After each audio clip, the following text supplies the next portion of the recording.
বৃষ্টি শেষ হয়ে গেলে ছাতাটাকেও বোঝা মনে হয়। কালি ফুরিয়ে গেলে কলমটাও ময়লার ঝুড়িতে স্থান পায়। বাসি হয়ে গেলে প্রিয়জনের দেওয়া ফুলটাও পরের দিন ডাস্টবিনে পাওয়া যায়। পৃথিবীর নিষ্ঠুর বাস্তবতা হলো, আপনার উপকারের কথা মানুষ খুব বেশি দিন মনে রাখবে না। নিদারুণ সত্য হলো, কারো কাছে আপনি ঠিক কতটুকু গুরুত্ব পাচ্ছেন এটা নির্ভর করছে ঠিক কতদিন কারোর জন্য আপনি কোনো কিছু করার সামর্থ্য রাখেন। এই বাস্তবতা আপনি মানলেও সত্য, না মানলেও সত্য। যে খবরের কাগজের দাম আজ সকালে 10 টাকা, পরের দিন সকালেই একই খবরের কাগজের 1 কেজির দাম 10 টাকা।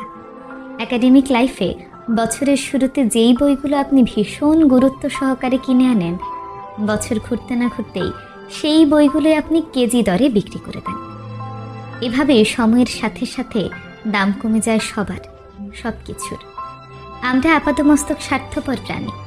ভিখারিকে 2 টাকা ভিক্ষা দেওয়ার আগেও মানুষ চিন্তা করে ঠিক কতটুকু পুণ্য হবে।